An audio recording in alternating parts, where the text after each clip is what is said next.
नमस्कार बच्चों, कैसे हैं आप सब? आशा करती हूँ आप सभी अच्छे होंगे, स्वस्थ होंगे, खुश होंगे और अपनी पढ़ाई भी अच्छे से कर रहे होंगे। तो जैसा कि आप सभी जानते हैं, मैं हूँ आपकी हिंदी की अध्यापिका और मैं स्वागत करती हूँ आप सभी का आईसीटी वर्चुअल क्लासरूम में।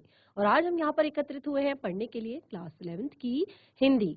और क्लास 11th की हिंदी में हम यहाँ पर पढ़ रहे हैं हमारी सेकंड बुक वितान पाठ्य पुस्तिका का लास्ट चैप्टर भारतीय कलाएं। तो हमने यहाँ पर अपने लास्ट सेशन में भारतीय कलाओं के बारे में यानी कि विभिन्न तरह की जो कलाएं हैं, जो चित्रकारिता है, यानी कि हमने यहाँ पर बताया कि जिस तरह से एक मनुष्य अपने भावों को व्यक्त करता है बोलकर, तो उसी तरह से कला भी एक भाषा है अपने मन के भावों को व्यक्त करने का, जिसका माध्यम हो सकती है चित्रकारी, संगीत या नृत्य कला।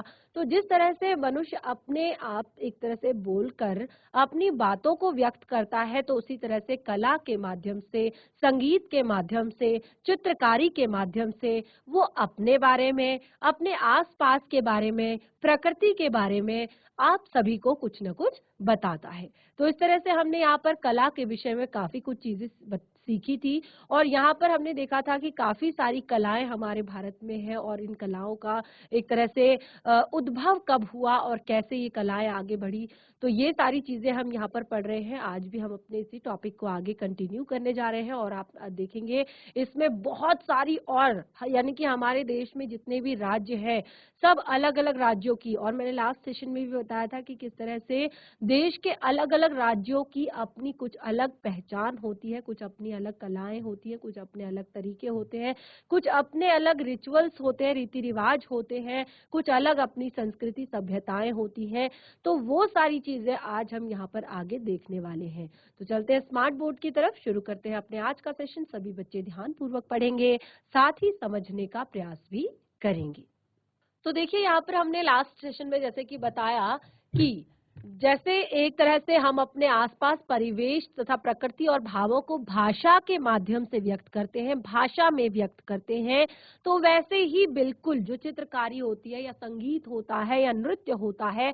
देखिए चित्रकारी में क्या करते हैं हम, जैसे मैंने यहाँ पर आपको ये चित्र दिखाए थे भीम बेटका की गुफाओं के चित्र, तो आप यहाँ पर देख सकते हैं ये कुछ चित्र हैं जिन पर एनिमल्स आप देख सकते हैं। ये हाथी लग रहा है यहाँ पर जो ये चित्र बनाया हुआ है, एक छोटी सी पूंछ है, लंबी सी सूंड है, बड़े बड़े दो कान हैं और काफी भारी शरीर यहाँ पर दिखाया गया है।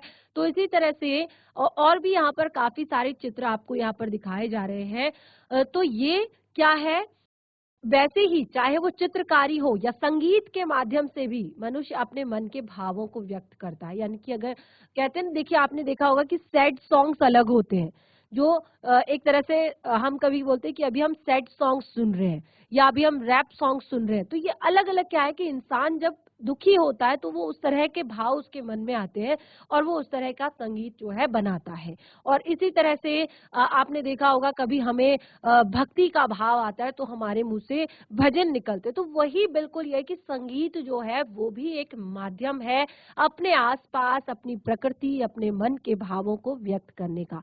नृत्य के माध्यम से भी हम अपनी कला को, अपनी एक तरह से अपनी भावों को व्यक्त करते हैं अलग अलग मुद्राओं के माध्यम से। तो यहाँ पर जैसे हमने ये सारी चीजें अपने लास्ट सेशन में पढ़ी और मैंने यहाँ पर आपको बताया कि किस तरह से ये जो कलाएं हैं, ये कलाओं का ये जो जुड़ाव है, ये केवल मनोरंजन या अलंकरण होने से नहीं बचाता है, दूसरी ओर ये हमारी प्राचीन परंपराओं की सतत निरंतरता को भी बनाए रखता है। और एक इसका एग्जाम्पल मैंने आपको यहाँ पर दिया था, जैसे कि आपने देखा होगा उत्तराखंड में, अभी आप आगे देखेंगे चैप्टर में ये सारी चीजें आपको बताई गई हैं। उत्तराखंड में जो ऐपण या लोकगीत जो है उत्तराखंड के, और बहुत सारी चीजें ऐसी हैं जो अब बीच में शायद ये कहीं लुप्त हो गई थी जब हम एक तरह से आगे बढ़ रहे थे, लेकिन अब जो है फिर से हमारे उत्तराखंड के जितने भी युवा हैं या लोग हैं अपनी संस्कृति सभ्यता को बचाने के लिए, अपनी संस्कृति को एक तरह से अपनी जो प्राचीन परंपराएं हैं उनमें निरंतरता बनाए रखने के लिए ये सारी चीजों को लेकर आगे आ रहे हैं। तो देखिए यहाँ पर मैंने आपको मध्यकाल के बारे में भी बताया था कि मध्यकाल तक आते आते जो साहित्य था और जो चित्र, संगीत, नृत्य कलाएं थी और राजाओं के विभिन्न शासकों के संरक्षण में चली। तो जैसे मैंने आपको बताया, आपने क्लास 8th का जो हमारी दूसरी बुक है, अभी आप क्लास 11th में हैं और आपने क्लास 8th की जो हमारी दूसरी बुक भारत की खोज है, उसमें आपने जो चैप्टर पढ़ा होगा युगों का दौर, तो उस टाइम पे हम यहाँ पर यही सारी चीजें, उसमें भी रंगमंच से रिलेटेड कि कैसे हमारा उस टाइम का रंगमंच था, साहित्य कैसा था, नाटक किस तरह से होते थे। तो ये जो सारी चीजें चली आ रही हैं, ये ईसा पूर्व की पहली जो शताब्दी है, पहली शताब्दी से ये सारी चीजें चली आ रही हैं और पहली शताब्दी से लेकर दूसरी तीसरी शताब्दी में ये चीजें प्रारंभ हो चुकी थी और एक तरह से 7वीं शताब्दी तक आते आते काफी ज्यादा विकसित भी ये सारी चीजें हो चुकी थी। और जिसमें मैंने कहा कि काफी सारे, जैसे यहाँ पे बताया गया, काफी सारे जो शासक थे, उन शासकों के संरक्षण में ये चली, तो उससे क्या हो गई, ये शास्त्रीय हो गई। ठीक है, यानी कि जैसे चंद्रगुप्त मौर्य हो गए या फिर विक्रमादित्य हो गए, तो बहुत सारे शासक हुए मौर्य वंश के, गुप्त वंश के। तो इस तरह से ये जो कलाएं हैं यहाँ पर काफी ज्यादा एक तरह से शास्त्रीय नियमों में ये यहाँ पर बंधी, क्योंकि ये राजाओं के संरक्षण में थी और यहाँ पर इन्होंने अपनी अभिरुचि के अनुरूप कलाओं को व्यवस्थित भी किया और परिष्कृत भी किया। और जैसे कई जो कलाएं हैं जो मंदिरों और महलों में विकसित हुई, वो कलाएं शास्त्रीय स्वरूप ग्रहण करती गई। और दूसरा हमने यहाँ पर क्या पढ़ा, दूसरा हमने पढ़ा कि शास्त्र ने संगीत, नृत्य, अभिनय कलाओं को शास्त्रीय कला का स्वरूप दिया, लेकिन जो लोक कलाएं थी वो भी कम नहीं हुई। लोक कलाएं भी अपनी जड़ों से जुड़ी रही। लोक कलाएं क्या होती है, जो आम लोगों के बीच होती है। जैसे मैंने उत्तराखंड का जो आपको एक लोक गीत चैप्टर भी हमने पढ़ाया था, क्लास 7th में आपने पढ़ा होगा। इससे पहले जो लोक गीत हमने चैप्टर पढ़ा था क्लास 7th या क्लास 8th में हमने जो चैप्टर पढ़ा है, उसमें भी आपने देखा है कि लोक गीत किसे कहते हैं या लोक कलाएं किसे कहते हैं, जो आम लोगों में या एक क्षेत्र विशेष में जो गाई जाती हैं या चित्र बनाए जाते हैं, या एक तरह से नॉर्मल, आपने देखा होगा उत्तराखंड में भी कितने सारे लोकगीत हैं, जिसमें कुमाऊं जो मंडल है वहां पर आपको एक तरह से अलग उनकी जो टोन होती है, भाषा होती है, और गढ़वाल जो क्षेत्र मंडल है, क्षेत्र जो है, वहां पर अलग तरह के थोड़ा सा टोन का फर्क होता है, भाषा का थोड़ा सा अंतर होता है। और बाकी जो है लोक का अर्थ है जो जन सामान्य से जुड़ा हुआ है। तो लोग इन शास्त्रीय संगीत के साथ साथ, शास्त्रीय कला के साथ साथ की जो लोक कलाएं थी, ये भी अपनी जड़ों से पूरी तरह जुड़ी रही और आज की जड़ें लोक में ही है। यानी कि आज की जो कलाएं हैं उनकी जड़ें लोक में ही है, चाहे वो चित्रकला हो, संगीत कला हो या फिर नृत्य कला हो। तो जैसे यहाँ पर आप देख सकते हैं, ये चित्रकला के बारे में हमने पढ़ा था कि महाराष्ट्र की जो ये वर्णी शैली में बने हुए चित्र हैं, आप देख सकते हैं कितने सुंदर प्रिंट यहाँ पर है, कितने सुंदर चित्र यहाँ पर किए गए हैं। और ये चित्र किस तरह से बने हुए हैं, काफी शैली चित्रों को एक तरह से ये शैली चित्र बनाए गए हैं और इन पर प्राकृतिक रंगों से बने हुए चित्र हैं ये। और यहाँ पर जो मध्य प्रदेश की जो मैंने आपको बताया था अभी कि बेटका की गुफाएं जो शैली चित्रों के लिए जानी जाती हैं और जिन चित्रों में जीवन और रोजमर्रा से जुड़ी हुई गतिविधियां, देखिए अक्षरों का महत्व। अब देखिए आप क्लास 11th में हैं और क्लास 11th की हिंदी अगर आप पढ़ रहे हैं तो काफी ज्यादा एक्सपेक्टेशन होती है, काफी ज्यादा एक तरह से आपसे आशा होती है कि आपने क्लास 6 से लेकर क्लास 10 तक की जो हिंदी है वो अच्छे से पढ़ी होगी। ठीक है, क्योंकि जो भी आप यहाँ पर देखिए एक चैप्टर हम पढ़ रहे हैं और अभी तक मेरे को यहाँ पर जो आपके 4 से 5 चैप्टर याद आ चुके हैं कि जो आपके 6 से लेकर 10 तक के हैं और उनमें ये सारी चीजें हैं, आपने पहले पढ़ी हुई है। तो कोई भी चैप्टर अगर आप पढ़ते हैं तो उसको थोड़ा सा ध्यान पूर्वक पढ़िए, आपको कहीं भी आप उससे रिलेट कर सकते हैं। तो जैसे यहाँ पर देखिए मैंने आपको अक्षरों का महत्व जो बताया था, तो उसमें भी हमने पढ़ा था कि कैसे हुई थी ये अक्षरों की शुरुआत, कैसे उस समय का जो मनुष्य था अपने मन के भावों को वो कैसे व्यक्त करता था, कैसे वो अपने जो मन में बातें हैं वो कैसे दूसरे को के सामने प्रस्तुत करता था। तो वो एक माध्यम था कि वो दीवार पर उस तरह के चित्र बनाता था। एक छोटा सा एग्जाम्पल मैंने आपको यहाँ पर दिया था कि अगर उसको सूर्य बताना है, किसी को सूर्य के बारे में उसको अगर डिस्कस करना है, तो वो इस तरह से एक चित्र बनाता था और उस पर इस तरह की रेखाएं बनाता था, ये सूर्य को प्रदर्शित करता था।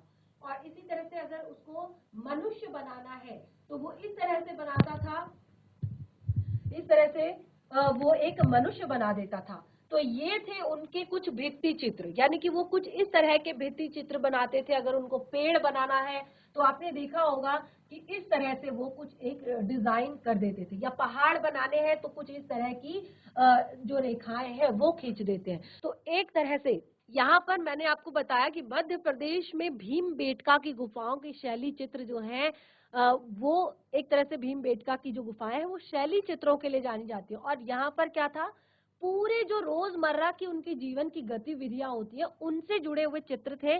जैसे यहाँ पर मैंने आपको बताया कि शिकार से जुड़ा हुआ, नृत्य से जुड़ा हुआ, संगीत या कोई जानवर या युद्ध या साज सज्जा से जुड़ी हुई चीजें।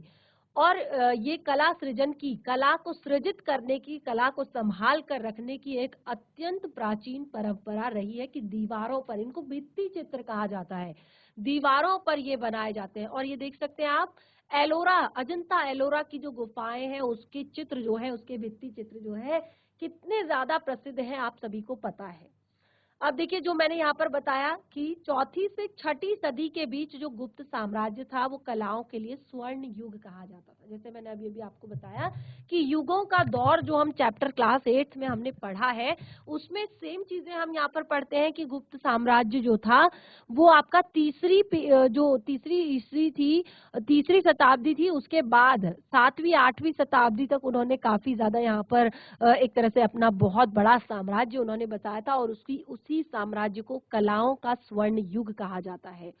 और ये अजंता की गुफाएं भी उसी दिनों खोजी गई थी। ये मैंने आपको कुछ ऐसे प्रश्न होते हैं, कुछ ऐसे लाइंस होती हैं जिन्हें आपको अपनी बुक में भी अंडरलाइन कर लेना चाहिए, जिससे कि आपको आगे के लिए भी वो याद रहे। तो अजंता की जो गुफाएं थी ये चौथी से छठी शताब्दी के बीच जो है खोदी गई थी और इनकी दीवारों पर चित्र बनाए गए थे। बाग और बादामी की गुफाएं भी थी इसी जमाने की। और अजंता की गुफाओं के चित्र इतने आकर्षक थे कि वे आज तक कलाकारों के मनों पर गहरा असर डालते हैं। तो देखिए, ये सारी चीजें हमने लास्ट सेशन में पढ़ी थी और हमने यहाँ पर एक तरह से जो एलिफेंटा की गुफाओं के बारे में बात की थी। केवाड़ी चित्रकारी, जो कि राजस्थान की एक फेमस चित्रकारी है, केवाड़ी चित्रकारी। तो ये एक तरह से यहाँ पर अलग अलग राज्यों की हमने बातें पढ़ी थी। जैसे अब यहाँ पर देख लीजिए एक बार कि हमने यहाँ पर बताया था कि आंध्र प्रदेश और छत्तीसगढ़ की कलमकारी, पंजाब की फुलकारी, महाराष्ट्र की वर्ली इत्यादि प्रसिद्ध ये एक तरह से चित्र हैं। ठीक है, और उसके बाद यहाँ पर आगे हम बढ़ेंगे। इन चित्रों की विशेषता है कि इसकी विभिन्न शैलियां, इन चित्रों की विशेषता क्या है कि इनकी अलग अलग शैलियां, ये कौन सी शैली में जो है बनाए गए हैं, लिखे गए हैं या एक तरह से प्रस्तुत किए गए हैं। तो जो राजस्थान के चित्तौड़गढ़ में कलाकार लकड़ी के मंदिरों पर चित्रकारी करते हैं। देखिए, सबकी शैली अलग अलग है, सबका प्रस्तुतिकरण करने का तरीका अलग अलग है कि जो कोई कोई जैसे भित्ति पर चित्र बनाते हैं, भित्ति चित्र जिनको कहते हैं। और जैसे आपने देखा होगा जो महाराष्ट्र की जो आपने यहाँ पर वर्ली देखी वो कितनी ज्यादा सुंदर चित्रकारी है। तो इसी तरह से राजस्थान की जो चित्तौड़गढ़ की कलाकारी है ये लकड़ी के मंदिरों पर चित्रकारी होती है।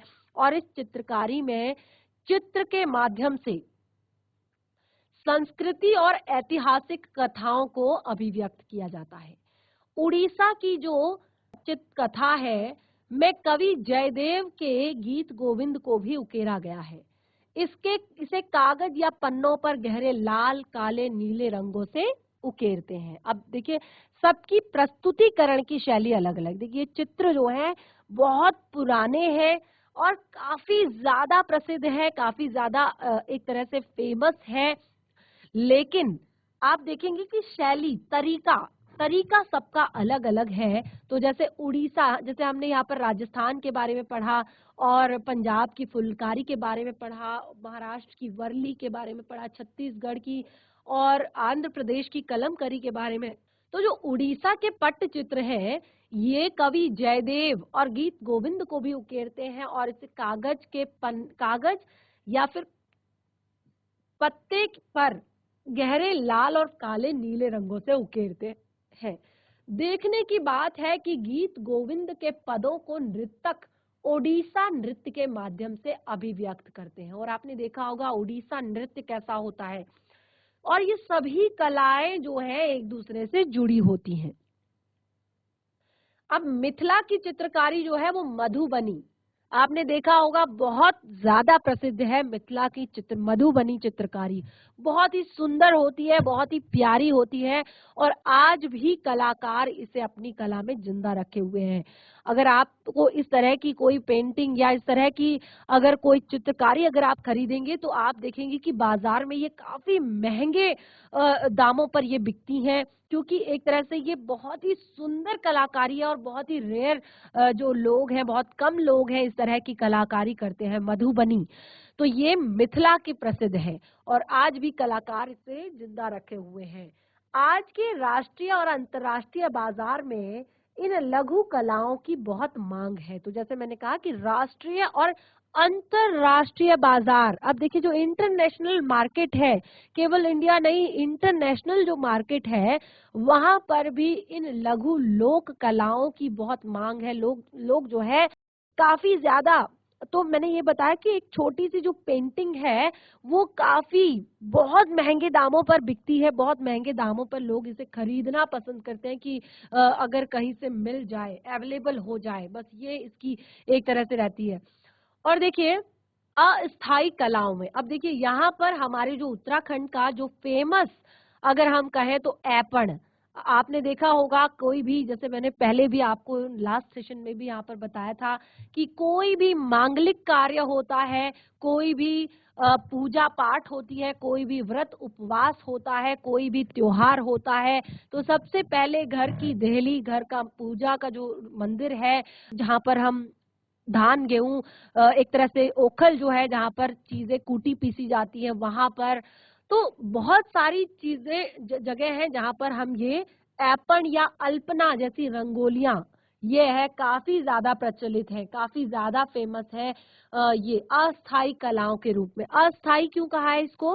क्योंकि ये उसी टाइम बनाई जाती है, और जैसे मैंने कहा कि सबकी शैली अलग अलग होती है, सबका तरीका अलग अलग होता है।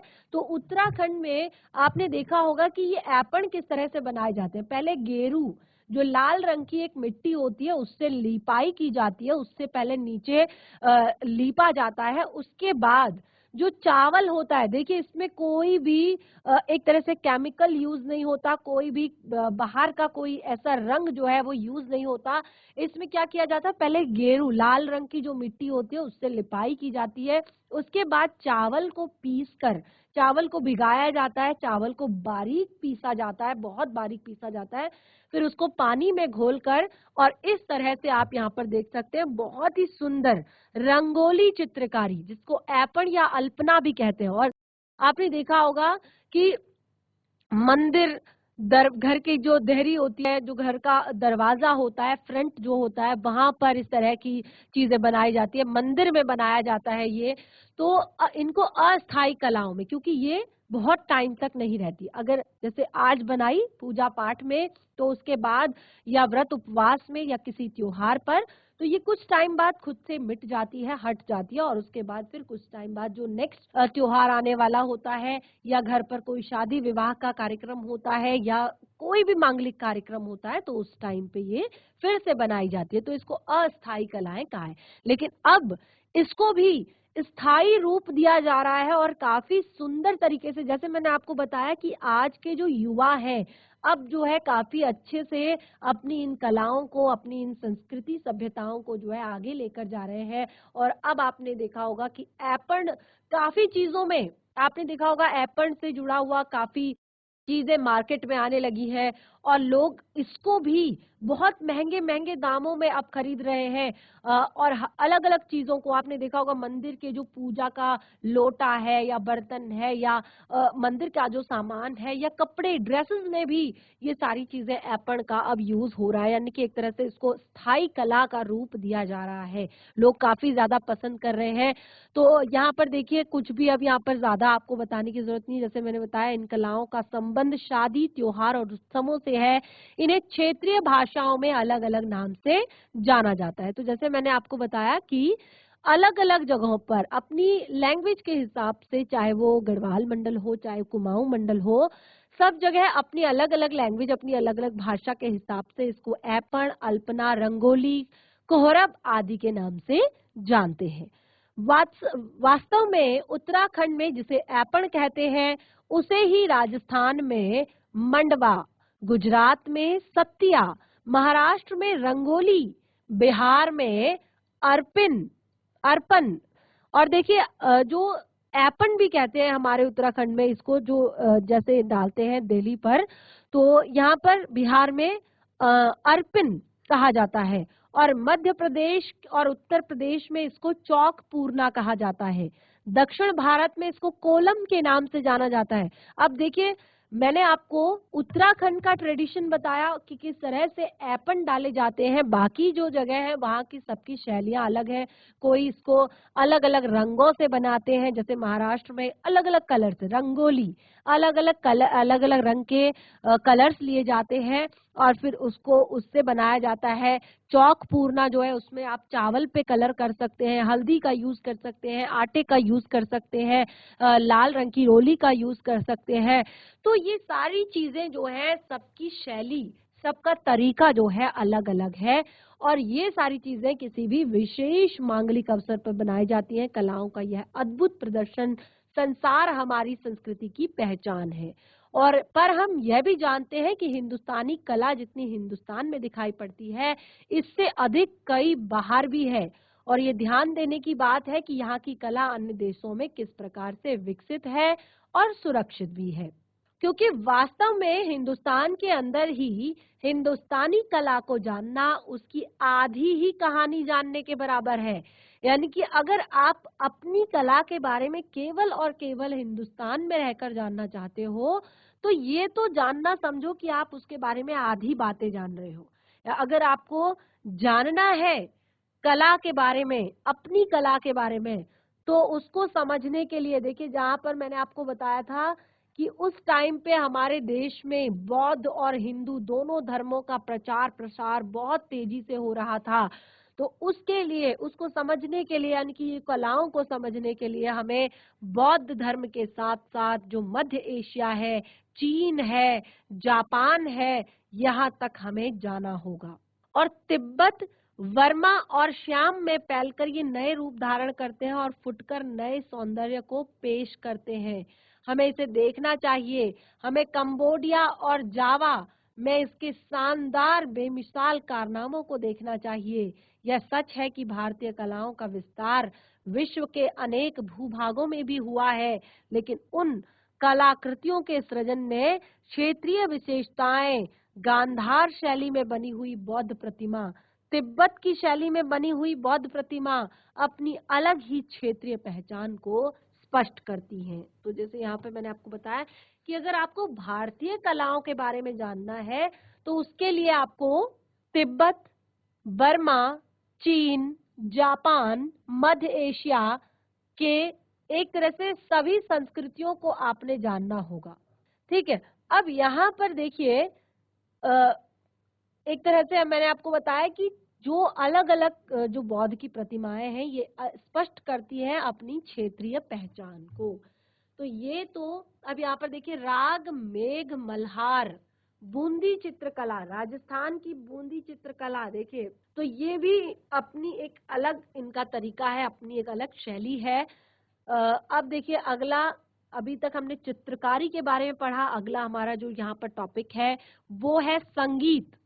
तो किस तरह से रहा हमारा ये संगीत? भारत के प्राचीनतम संगीत का वर्णन वैदिक काल में मिलता है। तो देखिए, ये भी मैंने आपको जो युगों का दौर, फिर से मैं उसी चैप्टर पे जा रही हूँ, क्योंकि अगर किसी बच्चे ने उस टाइम पे चैप्टर को अच्छे से पढ़ा होगा तो वह भी रिलेट कर पाएगा, वो भी समझने में उसको काफी ज्यादा आसानी होगी। तो यहाँ पर भारत का जो ये प्राचीन संगीत था, ये सब इसका एक तरह से वर्णन वैदिक काल में मिलता है। यानी कि वेदों से इनकी शुरुआत हुई थी। ये जो संगीत था, इसकी शुरुआत या कलाओं की शुरुआत कहें तो वेदों से हुई थी। विद्वान लगभग 5000 ईसा पूर्व के समय को वैदिक काल मानते हैं। जो विद्वान होते हैं वो 5000 ईसा पूर्व के समय को वैदिक काल मानते हैं और इस समय में 2 प्रकार के संगीतों का उल्लेख है। तो देखिए इस समय में 2 प्रकार के संगीत का उल्लेख मिलता है, एक मार्गी तथा दूसरा देसी। एक मार्गी और दूसरा देसी। मार्गी संगीत जो होता था वो धार्मिक समारोहों से जुड़ा रहता था और नियम और अनुशासनों में बंधा होता था, जो मार्गी संगीत था, ठीक है। और जो देसी संगीत था वो लोक से जुड़ा रहता था। अब ये फिर से लोक शब्द आया है, तो ये लोक कलाएं, लोक संगीत, ठीक है, ये सारी चीजें, लोक का अर्थ होता है जन सामान्य से, ठीक है। तो एक था आपका मार्गी संगीत जो कि धार्मिक समारोहों से जुड़ा रहता था और ये अनुशासन में बंधा हुआ था, और दूसरा देसी था जो कि लोक रुचि के अनुसार ये केवल समूहों में ही गाया जाता था। सामवेद में गाने के जो निर्देश दिए थे उससे यह पता चलता है कि वैदिक जो महर्षि थे वो पूजा और मंत्रोच्चार के तरीके से ही साम कहते थे। हमारे यहाँ चलकर संगीत को का जो विकास हुआ इसकी जानकारी बहुत नहीं मिलती, यानी कि कैसे संगीत का विकास हुआ इसकी जानकारी नहीं मिलती। और देखिए यहाँ पर बहुत ही सुंदर एक कोट, एक पंक्ति लिखी हुई है नीतीशक भर्तृहरि दोनों द्वारा। पंक्ति क्या है? साहित्य संगीत कला विहीन, साहित्य संगीत कला विहीन, साक्षातः पुच्छ विषाणहीनः, साक्षात पशु पुच्छ विषाणहीन। तो यानी कि साहित्य, देखिए साहित्य संगीत कला विहीन, साहित्य संगीत और कला से विहीन, साक्षात पशु यानी कि पुच्छ विषाणहीन, यानी कि साहित्य कला से विहीन मनुष्य जो होता है वो साक्षात बिना पूंछ वाले पशु के समान है।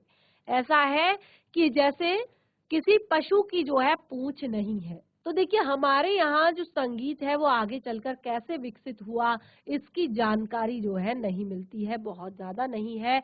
अब यहाँ पर देखिए उसका कारण ये है कि हमारे भारतीय दस्तावेजीकरण, जो हमारे भारतीय हैं ये दस्तावेजीकरण नहीं करते थे, यानी कि चीजों को, बहुत ज्यादा चीजों को लिख कर संभाल कर रखना, एक तरह से उनका दस्तावेज बनाकर रखना ये नहीं करते थे। अन्य कलाओं की तरह संगीत का वर्णन भी भरत मुनि के नाट्य शास्त्र में ही सबसे प्रामाणिक ढंग से मिलता है। जो अन्य कलाएं हैं उनका जो एक तरह से, जो जैसे अन्य कलाएं हैं बिल्कुल उसी तरह संगीत का भी एक तरह से जो वर्णन है वो भरत मुनि के नाट्य शास्त्र में मिलता है और यह आज के शास्त्रीय संगीत से बहुत ज्यादा अलग नहीं है। अगर आपने वीणा पर दक्षिण भारतीय संगीतज्ञ को सुना हो तो आप अंदाजा लगा सकते हैं कि आज से 1000 साल पहले का संगीत कैसा रहा होगा और यह उसके कितना करीब है। भारतीय सुरताल राग काल से संबंध है। जो भारत के सुरताल है और राग है वो काल से संबंधित है। भिन्न भिन्न समय के, यानी कि अलग अलग समय के, अलग अलग टाइम के अनुसार राग भी बदलते हैं। आपने देखा होगा जो कालिदास थे, जैसे महाकवि कालिदास थे तो वो किस तरह से राग गाते थे। और जैसे मैंने आपको बताया कि जो एक तरह से यहाँ पे कहा है भिन्न भिन्न समय के अनुसार, जो सुबह का राग होता है वो अलग होता है, शाम के समय का जो राग होता है वो अलग होता है, ठीक है। तो देखिए यहाँ पर बताया, ये देखिए मैं आपको आगे पढ़ के बताती हूँ। जैसे ब्रह्म मुहूर्त का जो राग होता है उसे भैरव राग कहते हैं। अब ये चैप्टर आप देख सकते हैं कितना ज्यादा इंटरेस्टिंग है, कितना ज्यादा ज्ञानवर्धक है। अभी तक हमने जो चीजें पढ़ी हैं अगर आप उन्हें ध्यान पूर्वक सुन रहे हैं, ध्यान पूर्वक अगर आप पढ़ रहे हैं, अगर आपके पास नोटबुक है तो आप साथ साथ अगर अंडरलाइन करेंगे तो फिर क्या होगा कि आप अच्छे से उन चीजों को समझ पाएंगे, उन चीजों को याद रख पाएंगे। तो देखिए यहाँ पर हमने कहा कि जिस तरह से जो ये सुर, ताल, ये राग है, इनका काल से संबंध होता है। अब काल का अर्थ क्या होता है, पहले ये पता होना चाहिए आपको। काल का अर्थ होता है समय। तो अलग-अलग समय के अलग-अलग राग भी होते हैं। तो जैसे यहाँ पर कहा ब्रह्म मुहूर्त, जो सुबह का समय होता है, ब्रह्म मुहूर्त जो होता है, उसका राग है भैरव राग। मेघ राग राग का जो संबंध है वो सुबह से है। ब्रह्म मुहूर्त का अर्थ होता है 4 बजे से 5 बजे का जो समय होता है उसे ब्रह्म मुहूर्त कहते हैं। और उस समय पर जो सूर्य उदय हो रहा होता है या जो सूर्य एक तरह से समय होता है, आप आसमान की तरफ देखेंगे तो उसका एक अलग ही राग है, उसे भैरव राग कहते हैं। और जो सूर्य उदय हो जाता है, जो सुबह का वक्त होता है, उसे कहते हैं मेघ राग। और दीपक और श्री राग का संबंध दोपहर से है। कौशिक और हिंडोला रात में गाए जाते हैं। अगर आप भारतीय पारंपरिक वाद्य यंत्रों को ध्यान से सुनते हैं, देखते हैं, तो आपका ध्यान हमेशा गया होगा कि भारतीय संगीतज्ञ किसी भी वस्तु से संगीत निकाल लेते हैं। वीणा, जल तरंग, रवाब, दो तार, बांसुरी सुनकर आप इस बात को समझ सकते हैं।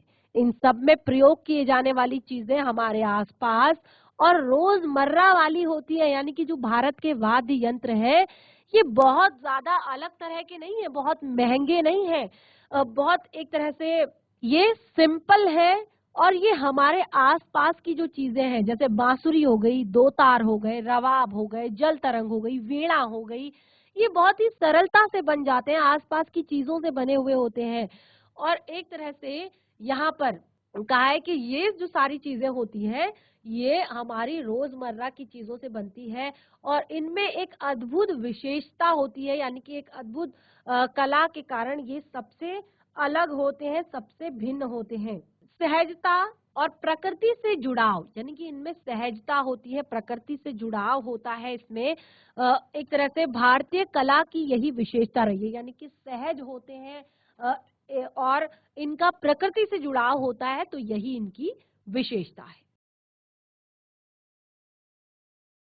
तो बच्चों, आज जो हमने पढ़ा वो हमारा पार्ट बहुत ही ज़्यादा इंटरेस्टिंग था। हमारी जो चित्रकला से लेकर जो संगीत कला के विषय में आज हमने पढ़ा, काफ़ी ज़्यादा ज्ञानवर्धक है, काफ़ी सारी अच्छी बातें हमें यहाँ पर बताई गई हैं और काफ़ी सारा ज्ञान हमें यहाँ पर मिला, जो हमारी लोक कलाएँ हैं या हमारा जो संगीत है, इसकी उत्पत्ति से लेकर या हमारी कलाओं की उत्पत्ति से लेकर। तो टॉपिक अभी हमारा कंप्लीट नहीं हुआ है, टॉपिक को आगे कंटिन्यू करेंगे हम अपने नेक्स्ट सेशन में। घर पर जाकर पाठ को एक बार ज़रूर रिवाइज़ करें। तब तक के लिए धन्यवाद। आपका दिन शुभ हो।